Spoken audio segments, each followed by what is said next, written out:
नमस्कार साथियों, मैं सरोज आप सभी का अपने चैनल सरस्वती कृपा में बहुत बहुत स्वागत करती हूँ। चलो इधर देखते हैं कि पहली वीडियो में पढ़ाया था हमने आपको कारक विभक्ति। हमारा टॉपिक था उस टाइम कारक विभक्ति।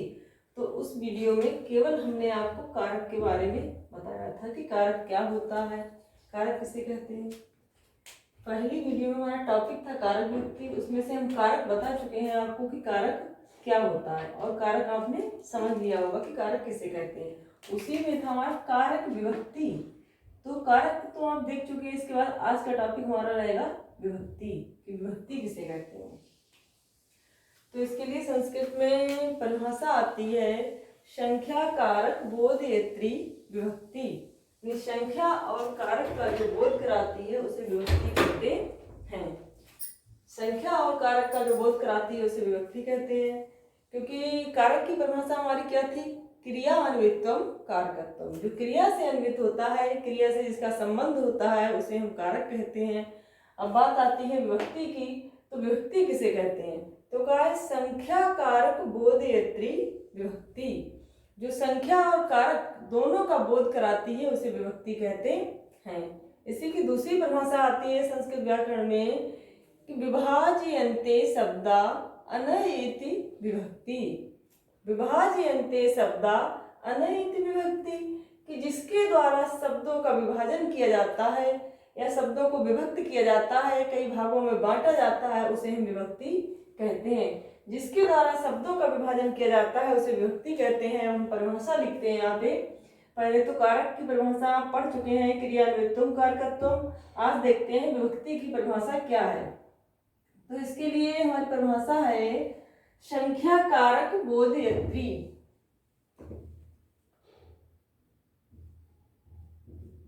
संख्या कारक, संख्या कारक बोधयत्री।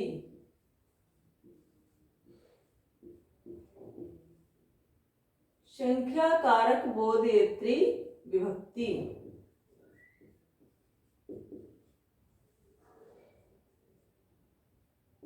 यह है विभक्ति की परिभाषा कि विभक्ति किसे कहते हैं। तो संख्या कारक बोधयत्री विभक्ति, जो संख्या और कारक दोनों का बोध कराती है उसे हम विभक्ति कहते हैं। और दूसरी परिभाषा जो हमने आपको बताई थी विभक्ति की, वो क्या थी? विभाजयन्ते। विभाजयन्ते, विभाजयन्ते शब्दा, विभाजयन्ते शब्दा अनयेति, विभाजयन्ते शब्दा अनयेति विभक्ति। तो ये देखना है कि दोनों परिभाषाएं हमारी क्या कह रही हैं। पहली वाली परिभाषा कह रही संख्या कारक बोधयत्री, यानी संख्या और कारक का बोध कराने वाली विभक्ति कहलाती है। दूसरी परिभाषा क्या कह रही है?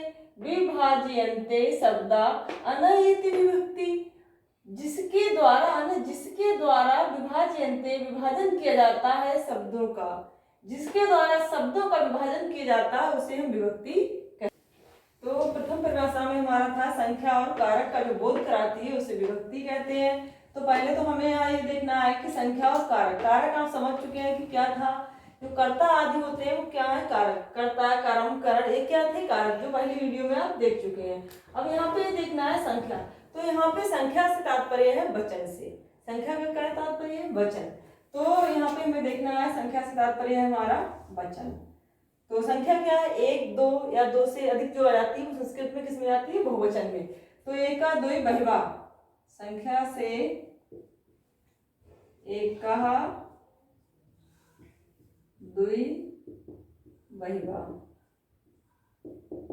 ये क्या है हमारी संख्याएं? एक, दो या बहुत, ये संख्याएं। कारक क्या था? कर्ता, कर्म आदि कारक थे। जैसे कर्ता, कर्म, करण आदि, ये क्या थी? कारक। तो इन दोनों का जो हमें ज्ञान कराती है उसे हम विभक्ति कहते हैं। तो पहली परिभाषा को हमें देखना है कि एक, दो, बहुत, इन सबका जो बोध कराती है वो क्या है? विभक्ति। संख्या से तात्पर्य था आपका वचन से। तो संस्कृत में एक वचन का, दो वचन का या दो से ऊपर जाता है वो बहुवचन में। इनका जो बोध कराता है उसे हम क्या कहते हैं? संख्या या वचन। इसके बाद कारक, कर्ता, कर्म, करण आदि क्या थे? कारक। इन दोनों का जो बोध कराएगी वो कहलाएगी हमारी विभक्ति। अब ये कैसे बोध कराती है ये आपको देखना है। तो संस्कृत में विभक्तियां कितनी है? 7। कितनी विभक्तियां होती हैं? 7 विभक्तियां होती हैं संस्कृत में। प्रथमा से लेकर सप्तमी तक 7 विभक्तियां होती हैं। वो विभक्तियां हमें संख्या और कारक का बोध कैसे कराती हैं ये देखना है हमें। और दूसरी परिभाषा थी विभाजयन्ते शब्दानि लेते श विभक्ति। इसको हम बाद में देखते हैं। तो पहले हमने कहा विभक्तियां होती हैं हमारी 7। तो उनमें हम प्रथमा विभक्ति देखते हैं कि वो हमें संख्या और कारक का बोध कैसे कराती है। तो हमारी प्रथमा विभक्ति यहाँ पे जो आएगी उसमें वचन क्या है? संख्या क्या है? एक, दो, बहुत। तो हमारा एक वचन और द्विवचन या बहुवचन। तो एक वचन में से हमने कोई शब्द लिया है, राम, चाहे कोई क्रियापद लें या बोले संज्ञा शब्द, तो उसमें हमने लिया है राम शब्द को।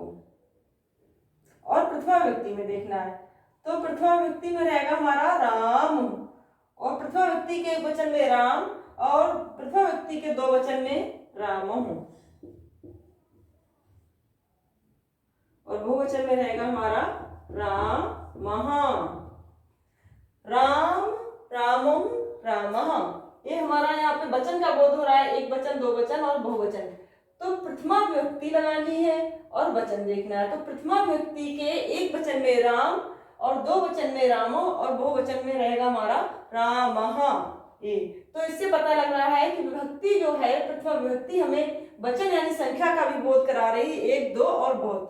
तो यही था कि संख्या कारक बोधयत्री विभक्ति। तो जो विभक्ति है वो संख्या का भी बोध कराती है और कारक का भी बोध कराती है। तो संख्या का आपने देख लिया है कि हमने प्रथमा विभक्ति एक वचन जब देखा है तो उसमें राम रहा है, यानी एक संख्या में वो राम है, और दो की संख्या में प्रथमा विभक्ति में वो रामो हो जाता है और बहुवचन में रामा हो जाता है। तो वचन यानी संख्या का बोध हमें यहाँ पे हो रहा है कि राम एक है, दो है या बहुत से हैं। इसके बाद हमें देखना है कारक। तो कारक क्या होते हैं? कर्ता, कर्म, करण आदि सब क्या है? हमारे कारक। जो क्रिया से अन्वित होते हैं या क्रिया से इनका संबंध होता है वो कारक होते हैं। तो कर्ता, कारक यानी कारक का बोध हमें विभक्ति कैसे करा रही है? तो प्रथमा विभक्ति का एक वचन हमें किसका बोध करा रहा है? कर्ता का, कि राम ने, एक राम ने, दो राम ने या बहुत से रामों ने किसी कार्य को किया है। तो एक राम ने किया है या दो रामों ने किया है, बहुत से रामों ने किया है। तो ये हमारा क्या हो गया था? ये हमारा क्या हो गया है? कारक। क्या कहते हैं इसको? कारक। तो कौन सा कारक है? कर्ता कारक। तो ये विभक्ति तो प्रथमा ही है हमारी। विभक्ति कौन सी है? प्रथमा ही है। इसने हमें संख्या का भी बोध करा दिया और कर्ता कारक का भी बोध करा दिया। जैसे किसी कार्य को करने के लिए हमने कहा है रामः गच्छति, रामः गच्छति। तो यहाँ पे गच्छत हमारी क्रिया है, क्रिया से अन्वित यानी क्रिया को करने वाला यहाँ पे कौन है? राम। तो राम हमारा कर्ता हो गया। राम कौन हो गया? कर्ता। कौन सा कारक हो गया? कर्ता कारक। तो प्रथमा विभक्ति के एक वचन ने हमें कर्ता कारक का भी बोध कराया। प्रथमा विभक्ति यानी विभक्ति को देखना है तो विभक्ति ने कर्ता कारक का भी बोध कराया, और राम कितने हैं? एक है, इसका भी बोध कराया। तो इस वाक्य में राम ने हमें संख्या और कारक दोनों का बोध कराया है। संख्या का भी बोध कराया है, कारक का भी, कि कारक कौन सा है? कर्ता कारक है, और कितने हैं? एक है। तो संख्या और कारक दोनों जो हमारी प्रथम वाली वो कह रही थी परिभाषा कि विभक्ति किसे कहते हैं, तो संख्या और कारक का जो बोध कराती है उसे विभक्ति कहते हैं। तो प्रथमा विभक्ति हमने आपको दिखाई है तो उसने कर्ता कारक और संख्या दोनों का हमें बोध कराया है। तो पहली परिभाषा हमारी स्पष्ट हो रही है कि संख्या और कारक का जो बोध कराती है उसे विभक्ति कहते हैं, और वो हमें संख्या और कारक का बोध कैसे कराती है वो आप देख चुके हैं। और दूसरी परिभाषा कह रही थी कि विभाजयन्ते शब्दा अनय इति विभक्ति, जिसमें शब्दों का विभाग किया जाता है उसे हम क्या कहते हैं? विभक्ति कहते हैं। कि जिसके द्वारा शब्दों का विभाग किया जाता है उसे विभक्ति कहते हैं। और इस शब्दों का विभाग कैसे करती है विभक्ति? चाहे वो हमारा संज्ञा शब्द हो या कोई क्रिया रूप है, उनको हमारी जो विभक्ति है वो कई रूपों में विभक्त कर देती है। जैसे विभक्तियां हमारी 7 हैं, तो जो सुप प्रत्यय आते हैं विभक्तियों के, वो हमारे 21 रूपों में विभक्त कर देती है। किसी भी शब्द को या शब्द को 21 रूपों में और धातु को वो 18 रूपों में विभक्त कर देती है। कौन? विभक्ति। इसीलिए है विभाजयन्ते शब्दा अनया इति विभक्ति। जैसे हमने राम शब्द को लिया है या बालक को लिया है, बालक एक शब्द ले लिया है। अब इन्होंने कहा है कि विभक्ति उसे कहते हैं जो शब्दों का विभाग करती है। तो अभी बालक रूपी जो शब्द हमने यहाँ पे लिया है, इसका ये विभाग कैसे करती है विभक्ति? तो इस बालक को वो 7 विभक्तियों में जब विभक्त करेगी, 7 विभक्तियां जो वो हैं हमारी, वो 21 रूपों में शब्द को विभक्त कर देती हैं। जैसे प्रथमा विभक्ति है, तो इसमें हमारा रहेगा बालक, बालक, बालकहो। इसके बाद बहुवचन में रहेगा बालकः, बालकः, बालक, बालकहो, बालकः। प्रथमा विभक्ति का एक वचन बालक और 2 वचन बालको और बहुवचन बालका।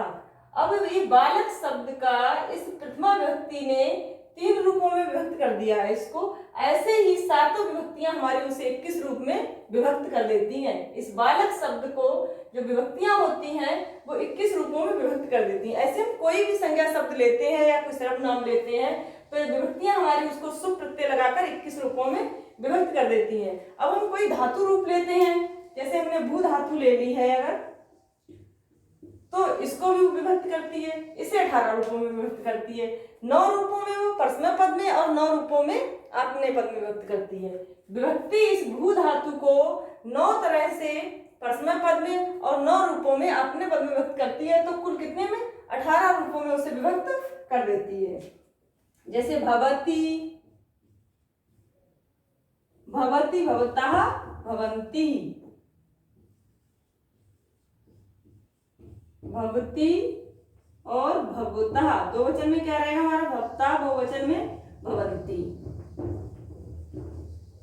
भवन्ति। तो यहाँ पे भी हमने लिया है प्रथम पुरुष, वहां प्रथमा व्यक्ति है, यहाँ हमारा क्या है? प्रथम पुरुष। ऐसे धातु रूप चलाने के लिए 3 पुरुष होते हैं, प्रथम पुरुष यानी अनित पुरुष, और मध्यम पुरुष और उत्तम पुरुष। तो एक पुरुष उसको 3 रूपों में विभक्त कर रहा है। इसी तरह से ये हमारे 3 पुरुष जब होंगे तो 9 रूपों में एक धातु विभक्त हो जाती है परस्मै पद में। ऐसे भगवते, पठते, पठते, पठ्यते और पठ्यन्ते जब 3 रूपों में आत्मनेय पद में विभक्त हो रहा है, तो कुल मिला के 9 रूपों में परस्मै पद और 9 रूपों में आत्मनेय पद, यानी धातु रूपों को ये 18 रूपों में विभक्त कर देती है। कौन? हमारी विभक्ति। तो जिसमें शब्दों का विभाग किया जाता है उसे विभक्ति कहते हैं। तो वो हमारी संज्ञा पदों को 21 रूपों में व्यक्त करती है और क्रिया पदों को 18 रूपों में व्यक्त करती है। तो ये भी स्पष्ट हो रहा है कि विभाजयन्ते शब्दा अनया इति विभक्ति, जो शब्दों का विभाग करती है उसे विभक्ति कहते हैं। और संख्या कारक बोधयत्री विभक्ति, जो संख्या और कारक दोनों का बोध कराती है उसे हम विभक्ति कहते हैं। तो संख्या में हमारा क्या आ रहा था? संख्या से तात्पर्य क्या था? वचन से, एक वचन, 2 वचन और बहुवचन। तो किसी भी शब्द रूप को वो हमारी विभक्ति जो है इस तरह से विभक्त करती है 1, 2 और बहुत में। तो संख्या का भी बोध हो जाता है उससे। और कारक यानी कर्ता कारक है या कर्म कारक है या कर्ण कारक है। जैसे रामेण पठ्यते, राम के द्वारा पढ़ा जाता है, तो यहाँ पे जो कर्ता है वो किस रूप में है? तृतीया के रूप में। और राम जल से मुंह धोता है, तो कर्ण का बोध करा रही है। किससे मुंह धो रहा है? जल से। तो जिससे सहायता ले रहा है वो जल होता है, वो कर्ण होता है। जिससे सहायता ली जाती है किसी कार्य को करने को, उसे हम कर्ण कहते हैं। तो जब विभक्ति लगाते हैं तो उसमें सभी प्रकार के कर्ता वो कारक आ जाते हैं, चाहे वो कर्ता हो, कर्म हो, करण हो, संप्रदान हो और हमारा अपादान, अधिकरण, कोई सा भी हो सकता है। तो जो विभक्ति है वो संख्या और कारक दोनों का बोध कराती है, इसीलिए हम उसे विभक्ति कहते हैं। विभाजयन्ते शब्दा अनया इति विभक्ति, जिसमें शब्दों का विभाग किया जाता है उसे विभक्ति कहते हैं। मुझे ऐसा लग रहा है दोनों परिभाषाएं आपको समझ में आ गई होंगी कि शब्दों का विभाग कैसे किया जाता है। हमने आपको बता दिया है कि कोई भी विभक्ति अगर हम लेते हैं, चाहे प्रथमा हो, चाहे द्वितीया हो, चाहे तृतीया हो, चाहे चतुर्थी हो, या पंचमी हो, षष्ठी हो, सप्तमी हो, विभक्तियां 7 होती हैं। तो प्रत्येक विभक्ति उसको एक शब्द को 3 रूपों में विभक्त करती है। तो 7 तक जाना है, 7 या 21, तो एक शब्द को वो 21 रूपों में विभक्त कर रही है। जब हम धातु रूप लेते हैं तो वो हमारी 18 रूपों में व्यक्त हो जाती है। कोई भी धातु 18 रूपों में व्यक्त हो जाती है, क्योंकि 9 परस्मैपद और 9 आत्मनेपद। तो विभाज्यन्ते शब्द अनयत विभक्ति, चाहे वो हमारा धातु रूप शब्द हो, चाहे क्रियापद हो, कोई सा भी हो सकता है। इसके बाद हमारा अगला टॉपिक यही तो था, कारक और विभक्ति। तो कारक आप पहली वीडियो में देख चुके हैं, आज हम क्या देख रहे हैं, विभक्ति। तो पहले हमने ये जान लिया है कि हम विभक्ति किसे कहते हैं। अब आगे पढ़ेंगे हम विभक्तियां। प्रथमा से लेकर सप्तमी तक 7 विभक्तियां होती हैं, तो उनमें हम पहले पढ़ेंगे प्रथमा विभक्ति कि प्रथमा विभक्ति कहाँ कहाँ लगती है, उसका कहाँ कहाँ प्रयोग होता है और कैसे होता है। तो विभक्तियां कितनी है, 7 शब्द, यानी 7 विभक्तियां हैं हमारी। तो उनमें सबसे पहले हमारी आती है प्रथमा विभक्ति। तो प्रथमा विभक्ति के लिए हमें देखना है कि सूत्र क्या है प्रथमा विभक्ति का, कि प्रथमा विभक्ति कहाँ होती है। तो इसमें सूत्र आता है प्रातिपदिकार्थ लिंग परिमाण वचन मात्रे प्रथमा। इतनी जगह प्रथमा विभक्ति का प्रयोग होता है। कहाँ कहाँ होता है, प्रातिपदिकार्थ में होता है। प्रातिपदिकार्थ तो एक भाग क्या हो गया, प्रातिपदिकार में प्रथमा विभक्ति का प्रयोग होता है। फिर किसमें होता है, लिंग में, यानी लिंग मात्र में भी प्रथमा विभक्ति का प्रयोग होता है। तीसरा क्या है, परिमाण में प्रथमा विभक्ति का प्रयोग होता है। और चौथा क्या है, वचन में प्रथमा विभक्ति का प्रयोग होता है। तो उसके लिए सूत्र आता है प्रथमा विभक्ति का हमारा प्रातिपदिकार्थ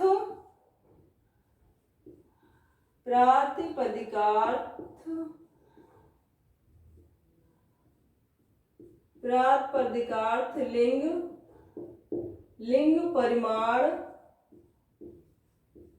प्रातिपदिकार्थ लिंग परिमाण, और आगे क्या है, वचन मात्रे।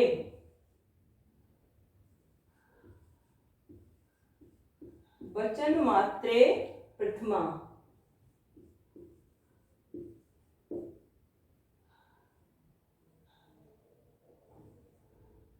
वचन मात्रे प्रथमा, ये हमारा सूत्र आ जाता है प्रथमा विभक्ति का। प्रातिपदिकार्थ लिंग परिमाण वचन मात्रे प्रथमा।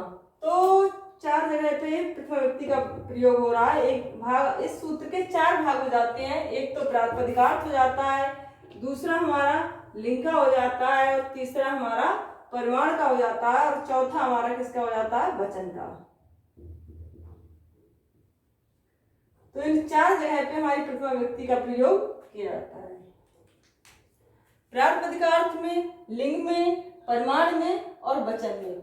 लेकिन लास्ट में जो हमारा मात्र शब्द आया है, इसका योग प्रत्येक शब्द से के साथ होता है कि प्रातिपदिकार्थ मात्र में प्रथमा विभक्ति होती है, लिंग मात्र में प्रथमा विभक्ति होती है, वचन मात्र में प्रथमा विभक्ति होती है, परिमाण मात्र में प्रथमा विभक्ति होती है। तो मात्र का योग प्रत्येक शब्द के साथ रहेगा।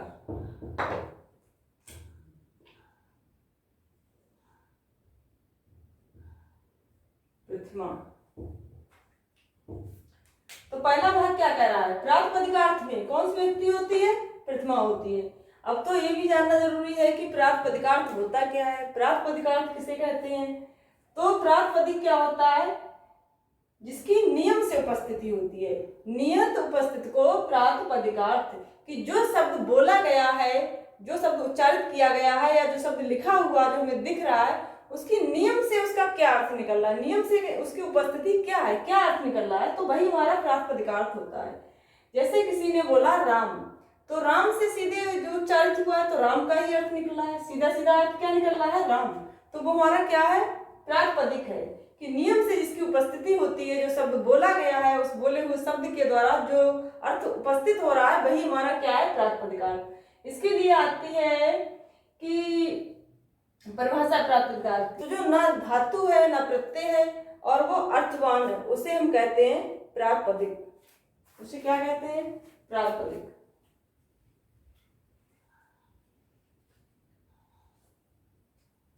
कि जो शब्द अर्थवान है, जो शब्द हमारा अर्थवान तो है लेकिन वो धातु भी नहीं है, अपने आप में वो प्रत्यय भी नहीं है, तो वो क्या है, वो प्रातिपदिक है। जैसे हमने, आप देखिए इधर राम शब्द लिखा है, तो ये राम शब्द बताइए आप, क्या कोई धातु है? राम शब्द धातु नहीं है, ना ये कोई प्रत्यय, सु तिंग, कोई मतलब किसी प्रकार का एक प्रत्यय भी नहीं है और धातु भी नहीं है, और नियम से इसकी उपस्थिति भी हो रही है। राम बोलने से राम का ही बोध हो रहा है, तो ये हमारा क्या है, प्रातिपदिक। कि संस्कृत में कोई भी अर्थवान पद, कोई भी अर्थवान शब्द, पद नहीं कह सकते हैं, शब्द, कि कोई भी अर्थवान शब्द जो धातु नहीं है, प्रत्यय नहीं है, वो क्या है, प्रातिपदिक होता है। उस प्रातिपदिक का बोध कराने के लिए हम विभक्ति कौन सी लगाते हैं, प्रथमा लगाते हैं। तो जो राम शब्द है, ये राम शब्द केवल प्रातिपदिक है, ये पद नहीं है। ये शब्द मात्र तो है अर्थवान, लेकिन ये पद नहीं है। जब तक संस्कृत में सुप आदि कोई भी प्रत्यय नहीं लग जाता है, तब तो हम उसको पद नहीं कह सकते हैं। तो जब पद बनाते हैं तो हम इसमें प्रथमा व्यक्ति का प्रत्यय लगाते हैं, सु। कौन सा लगाते हैं, सु। राम धन सु, और इस उ का हमारा भी लोप हो जाता है, बचता है हमारा धनसा। इस सा को हम रकार में परिवर्तित करते हैं, तब जाके हमारा विसर्ग में परिवर्तित हो जाता है, हमारा पद बन जाता है रामः, ये पद बन जाता है आके रामा।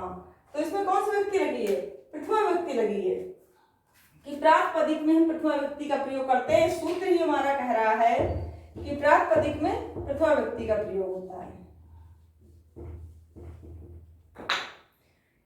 इसके बाद आगे आ रहा है लिंग में। लिंग यानी चिन्ह, उसका बोध कराने के लिए हम कौन सी व्यक्ति लगाते हैं, प्रथमा।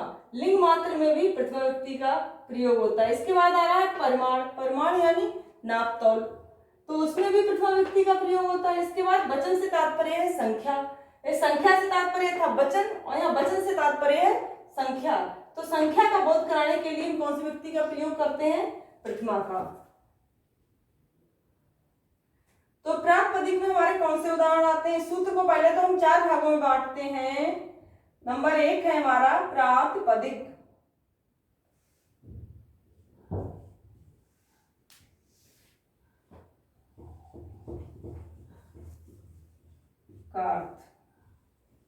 और मात्र शब्द का प्रयोग मैंने कहा सभी के साथ होगा, तो प्रातिपदिकार्थ मात्रे। प्रातिपदिकार्थ मात्रे में कौन सी व्यक्ति लगती है, प्रथमा। और इसके बाद हमारा आता है वचन मात्र में। पहले यही देखते हैं, प्रातिपदिकार्थ मात्र में प्रथमा व्यक्ति आती है, तो इसमें कौन कौन से उदाहरण आएंगे। ये हमारा प्रातिपदिक से संबंधित प्रश्न टीजी, पीजी, नेट, टेट किसी भी स्तर पे आ जाता है, तो इसमें प्रातिपदिक के अंतर्गत कौन से उदाहरण आएंगे। एक तो हमारे आएंगे अलिंग शब्द, जिनका कोई लिंग ही नहीं है, जिनमें किसी भी लिंग का प्रयोग नहीं है, तो अलिंग शब्द आ जाएंगे। और दूसरे हमारे नियत लिंग वाले, जिनका लिंग निश्चित है।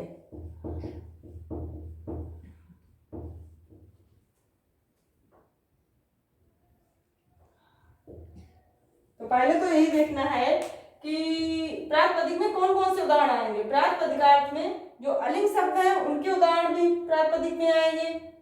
इसके बाद जो नियत लिंग वाले, जिनका लिंग निश्चित है, चिन्ह, वो भी हमारे प्रातिपदिक में आएंगे। लिंग किसे कहते हैं, जिन शब्दों से स्त्रीलिंग या जिन शब्दों से स्त्री, पुरुष या नपुंसक का बोध होता है, उन्हें हम लिंग कहते हैं। संस्कृत में लिंग कितने हैं, 3। लिंगों की संख्या 3 है। हिंदी में 2 ही होते हैं, लेकिन संस्कृत में 3 है। तो अलिंग में कौन से आते हैं, जिनमें कोई लिंग ही नहीं है, तो वो क्या होते हैं, अव्यय पद। जो अव्यय पद होते हैं वो किसी लिंग के आधार पर नियत नहीं होते हैं, सभी के साथ एक से ही प्रयोग होते हैं। चाहे वो पुल्लिंग में प्रयोग हो, पुल्लिंग के साथ प्रयोग में आए, चाहे स्त्रीलिंग में प्रयोग में आए, चाहे नपुंसक के साथ प्रयोग आए, अलिंग शब्द उनका रूप परिवर्तित नहीं होता है, तो इसमें हमारे अव्यय शब्द आ जाते हैं। और विभक्ति कौन सी लगेगी, प्रथमा। लेकिन बात क्या आती है, जबकि कि ये हम किसके अंतर्गत रखें, अलिंग शब्द और नियत लिंग शब्द। लिंग तो दोनों में लगा है, यहाँ नियत के साथ भी लिंग है, अलिंग के साथ भी लिंग है, लेकिन हमारा जो प्रथमा का सूत्र है वो किसके अंतर्गत बंधेगा। इसमें वो 4 भागों में जब विभक्त होता है सूत्र, तो कौन सा उदाहरण किसके अंतर्गत आता है। तो प्रातिपदिक में हमें देखना है कि जो विकल्प हमारे दिए हुए होते हैं उनमें अगर अलिंग का उदाहरण है तो वो भी प्रातिपदिक का माना जाएगा, और जो नियत लिंग वाला है ये देखना हमें, जिसका लिंग निश्चित है वो भी प्रातिपदिक के अंतर्गत आएगा। फिर लिंग में हमारे दूसरे आते हैं, तो तो अलिंग के उदाहरण आते हैं हमारे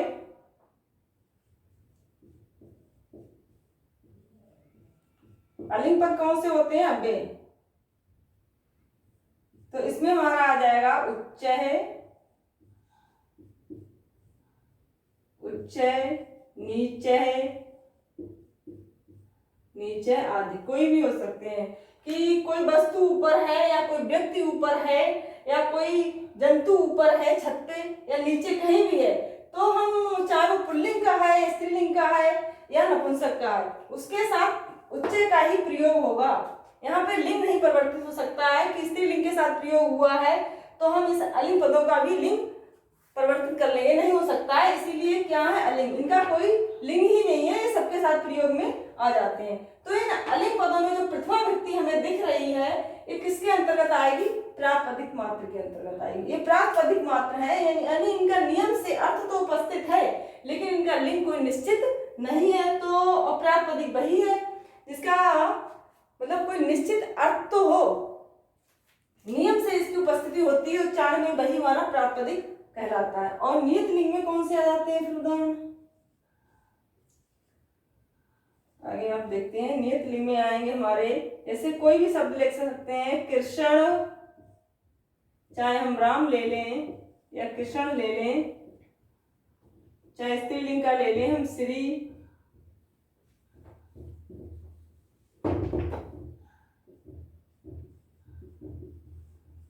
श्री, चाहे नपुंसक का ले लें ज्ञानम। तो ये शब्द जो है अपने लिंग में नियत है, इनका लिंग हम परिवर्तित नहीं कर सकते। अगर कृष्ण है तो वो पुल्लिंग में ही रहेगा, राम है तो वो पुल्लिंग में रहेगा, श्री स्त्रीलिंग में ही रहेगा और ज्ञान नपुंसक में ही रहेगा। नियत लिंग का मतलब क्या है? निश्चित लिंग, उनका लिंग निश्चित है। तो जो निश्चित लिंग वाले यानी नियत लिंग वाले उदाहरण है और अलिंग वाले जो उदाहरण है वो सूत्र में किसके अंतर्गत आएंगे? प्रातिपदिक के। सूत्र के 4 भाग हैं, उनमें हमारे अलिंग और नियत लिंग, इस चीज को आप नोटिस करें सही से क्योंकि ये क्वेश्चन बार बार हमें डाउट देता है कि अलिंग और नियत लिंग के उदाहरण किसके अंतर्गत रखें। लिंग तो दोनों में लगा है तो लिंग मात्र में जाएंगे या प्रातिपदिक में जाएंगे।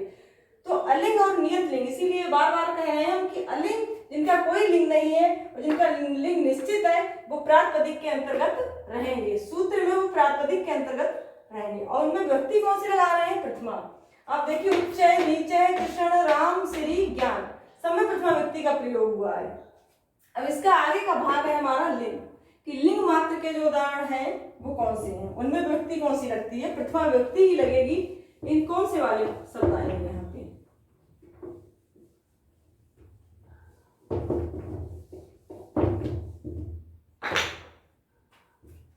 लिंग मात्र प्रथमा, यानी लिंग मात्र में भी प्रथमा व्यक्ति का प्रयोग होता है। लिंग मात्रे, इसमें भी हमारी रहेगी प्रथमा व्यक्ति। तो लिंग मात्र में कौन से शब्द आएंगे जिनमें लिंग मात्र का बोध हो रहा है? इसके अंतर्गत आएंगे अनियत लिंग, नियत लिंग और अनियत लिंग तो आपने देख लिए हैं। अलिंग और नियत लिंग किसमें थे? जिन शब्दों में कोई लिंग नहीं था वो अलिंग के थे प्रातिपदिक में, जो नियत लिंग वाले थे प्रातिपदिक, वो भी प्रातिपदिक में आए। इसमें आएंगे हमारे अनियत लिंग। अनियत का मतलब जिसका लिंग निश्चित नहीं है, पता ही नहीं कि कौन सा प्रयोग हो रहा है। अनियत लिंग ये पूछता है कि अनियत लिंग के उदाहरण सूत्र में किसके अंतर्गत आएंगे? जो अनियत लिंग है जिनका लिंग निश्चित नहीं है तो वो हमारे आएंगे लिंग मात्र में। और दूसरा भाग है प्रथमा का, लिंग मात्र प्रथमा, तो इसमें हमारे कौन से आएंगे जिनका लिंग निश्चित ही नहीं है, नियत ही नहीं है। तो उसमें देखिए आप कौन से आते हैं? तट शब्द का प्रयोग करते हैं हम इसके लिए। तट, तट जो किनारा होता है, चाहे वो किसी का भी हो सकता है, नदी, समुद्र, किनारा। तट शब्द को ले लिया हमने। अब वो जो तट शब्द है वो अनियत लिंग है, उसका लिंग निश्चित ही नहीं है। कभी वो तट प्रयोग हो जाता है पुल्लिंग में तो कभी स्त्रीलिंग में और कभी नपुंसक लिंग में। इसका लिंग निश्चित नहीं है लेकिन व्यक्ति इसमें कौन सी लगेगी? प्रथमा ही लगेगी। तो इसका प्रयोग तीनों लिंगों में हो जाता है। तटः तो क्या हो गया है? पुल्लिंग। तटा का प्रयोग पुल्लिंग हो गया है और तटी जब आ जाता है तो इसका पुल्लिंग प्रयोग हो जाता है हमारा स्त्रीलिंग। इसके बाद इसी का प्रयोग हम नपुंसक में भी कर देते हैं तो क्या हो जाता है तटम। तटम अनियत लिंग तो आप समझ रहे होंगे, अनियत लिंग किसे कहते हैं जिसका लिंग निश्चित ही नहीं है। हमने तट शब्द लिया है, इसका लिंग निश्चित नहीं है। तटः, तटी, तटम, कभी तट पुल्लिंग में प्रयोग हो रहा है, कभी स्त्रीलिंग में प्रयोग हो रहा है, कभी नपुंसक लिंग में प्रयोग हो रहा है। तो अनियत लिंग जो शब्द होते हैं जिनका लिंग निश्चित नहीं होता है उनमें भी प्रथमा व्यक्ति का प्रयोग होता है और वो किसके अंतर्गत सूत्र में आते हैं 2 नंबर पे, लिंग मात्रे प्रथमा। लिंग मात्र आधिक अर्थ का बोध कराने के लिए हम प्रथमा लगाते हैं। तो यहाँ पे आता है कि लिंग मात्र आधिक, आधिक से क्या तात्पर्य है? आधिक से तात्पर्य हमारा है कि जो चीज उसमें बढ़ जाती है, यानी वो एक थी अब वो 2 हो गई तो वो अधिक हो जाती है। तो तट हमारा प्रातिपदिक तो था ही और उसमें लिंग और बढ़ गया था, लिंग मात्र अधिक। तो लिंग मात्र अधिक का बोध कराने के लिए भी हम प्रथमा व्यक्ति का प्रयोग करते हैं। तो तट प्रातिपदिक पहले से ही था, अधिक का मतलब वहां पे लिंग का चिन्ह और बढ़ गया है। तो लिंग मात्र अधिक अर्थ का बोध कराने के लिए हम प्रथमा लगाते हैं कि जब तक कोई प्रातिपदिक नहीं होगा तब तक आप प्रथमा किसमें लगाएंगे या लिंग का बोध किसमें कराएंगे, किसे बनाएंगे वो शब्द। तो प्रातिपदिक पहले से ही है, लिंग मात्र और उसमें एक बढ़ गया तो लिंग मात्र अधिक अर्थ का बोध कराने के लिए प्रथमा लगाते हैं। और लिंग मात्र में हमारे उदाहरण आएंगे अनियत लिंग। ये चीज बहुत जरूरी है आपको ध्यान रखना कि अलिंग, नियत लिंग, प्रातिपदिकार्थ और अनियत लिंग, अलिंग और नियत लिंग प्रातिपदिकार्थ और अनियत लिंग लिंग मात्र अधिक में रहेंगे। तो अनियत लिंग जिनका लिंग निश्चित नहीं वो हमारे आ जाएंगे लिंग मात्र अधिक अर्थ में। प्रथमा लगाते हैं, आपने देख लिया इसमें प्रथमा व्यक्ति का प्रयोग हो रहा है। इसके बाद हमें आगे देखना है, 4 भाग में हमने प्रथमा के 2 पढ़ लिए हैं, आगे तीसरा भाग आ रहा है हमारा परिमाण। टाइम क्या हो रहा है? 4:30 हो गया है। परिमाण मात्र में देखते हैं जल्दी से।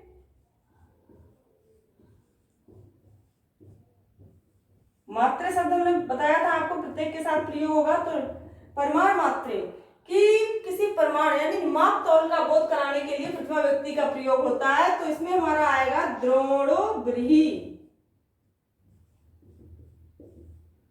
द्रोणो ब्रीहि,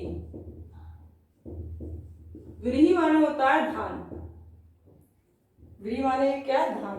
और द्रोण क्या है? परिमाण, एक माप का नाम है द्रोण। संस्कृत में एक माप का नाम है द्रोण। उस द्रोण से, उस माप से नापा हुआ धान यानी उस द्रोण से, द्रोण रूपी परिमाण से मापा हुआ व्रीहि यानी धान। तो इस परिमाण मात्र का बोध कराने के लिए भी हम किस व्यक्ति का प्रयोग करते हैं? प्रथमा का। परिमाण मात्र अधिक अर्थ का बोध कराने के लिए हम प्रथमा व्यक्ति का प्रयोग करते हैं। तो यहाँ पे भी हमारे द्रोण में किस व्यक्ति का प्रयोग हुआ है? प्रथमा व्यक्ति का।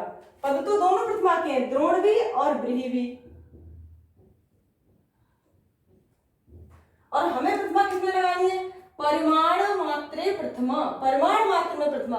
तो यहाँ पे परिमाण क्या है? द्रोण। तो द्रोण में किस व्यक्ति का प्रयोग हुआ है? प्रथमा का। परिमाण मात्र में प्रथमा व्यक्ति का प्रयोग होता है।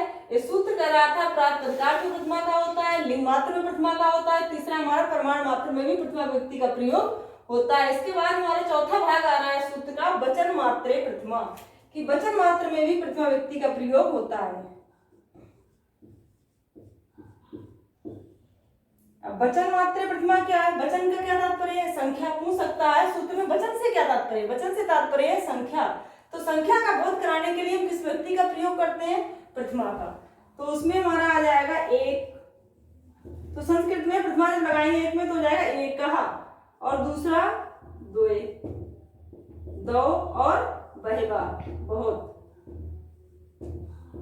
तो इन सब में हमने प्रथमा व्यक्ति का प्रयोग किया है, एका, द्वे, बहवा। तो आप जल्दी से एक मिनट देखते हैं कि प्रथमा व्यक्ति का प्रयोग कहाँ होता है? प्रातिपदिकार्थ, लिंग, परिमाण, वचन मात्रे प्रथमा। कि प्रातिपदिक मात्र में, लिंग मात्र में, परिमाण मात्र में और वचन मात्र में हम प्रथमा व्यक्ति का प्रयोग करते हैं। देख लिया है कि इसका 4 भागों में विभाग करके हम प्रथमा का प्रयोग कैसे करते हैं। यदि कोई समझ नहीं आया है तो आप कमेंट करके कमेंट बॉक्स में पूछ सकते हैं कि कहाँ पे आपको समझ नहीं आया, तो अगली वीडियो में आपका उसका समाधान किया जाएगा। और आज यहीं पे स्टॉप करते हैं इसको। यदि आप सभी को मेरा वीडियो पसंद आया हो तो लाइक करें और चैनल को सब्सक्राइब करें।